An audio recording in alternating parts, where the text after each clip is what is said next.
মা বোনরা মন দিয়ে শুনেন কিছু কথা, একদম সংক্ষেপে বলবো। নারী আর পুরুষ দুইজন মিলে তাদের বৈবাহিক একটা সম্পর্ক হওয়ার পর তাদের নাম হয় স্বামী স্ত্রী। কি হয় নামটা? বর্তমানে ইলেকট্রনিক মিডিয়া, সেই মিডিয়ার মধ্যে একটা মিডিয়া বা মাধ্যম বা যোগাযোগ ব্যবস্থা, যোগাযোগ মাধ্যম বা ডিভাইসের নাম হলো মোবাইল। এই মোবাইলের কারণে স্বামী অন্য কারো প্রতি আসক্ত হয়ে যায়, স্ত্রী অন্য কারো প্রতি আসক্ত হয়ে যায়। এটার সহজ বাংলা পরকিয়া। এটার নাম কি? পরকিয়া। আচ্ছা, কোন পুরুষ তার স্ত্রী অর্থাৎ কোন নারীকে বিয়ে করার পর এই নারী ওই পুরুষের কাছে থাকার পরেও কিছু কর্ম করার কারণে এই নারীটা স্বামীর ঘরে থাক, বাবার বাড়িতে থাক, যার বাড়িতে থাক, এই নারী অভিশপ্ত হয়ে যাবে। কি হয়ে যাবে বলেন তো? অভিশপ্ত নারী হয়ে যাবে। খুব মন দিয়ে শুনবেন, আমি একদম সহজে বলতেছি, আপনারা মুখস্থ রাখলে খুব ভালো হবে। বিসমিল্লাহ, আল্লাহুম্মা লাকাল হামদু ওয়া লাকাশ শুকর।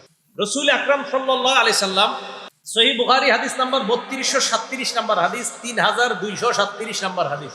এই হাদিসের মধ্যে আসছে আন আবি হুরায়রা রাদিয়াল্লাহু তাআলা আন, আবু হুরায়রা রাদিয়াল্লাহু তাআলা আনহুর বর্ণনা, ক্বালা রাসূলুল্লাহ সাল্লাল্লাহু আলাইহি ওয়াসাল্লাম, রাসূল আকরাম সাল্লাল্লাহু আলাইহি সাল্লাম বলেন, ইযা দা'a আর-রাজুলু ইমরাআতাহু ইলা ফিরাশিহি, কোন স্বামী তার স্ত্রীকে বিছানায় ডাকে তার বিশেষ চাহিদা পূরণ করার জন্য, স্ত্রী কোনো প্রয়োজন ছাড়া, কোনো ওজর ছাড়া, কোনো প্রকার শরঈ কারণ ছাড়া ফাআবাত, স্বামীর সাথে একান্তে সময় কাটাইতে অনীহা প্রকাশ করেছে কোনো কারণ ছাড়াই, ফাবাতা গদবানা আলাইহা, এই স্বামী যদি তার স্ত্রীর উপর রাগান্বিত অবস্থায় রাতটা কাটায়, লানাতহাল মালাইকাতু হাত্তা তুসবিহা, ফজর পর্যন্ত, সকাল পর্যন্ত এই নারীর প্রতি আল্লাহর ফেরেশতারা অভিশাপ দিতে থাকে।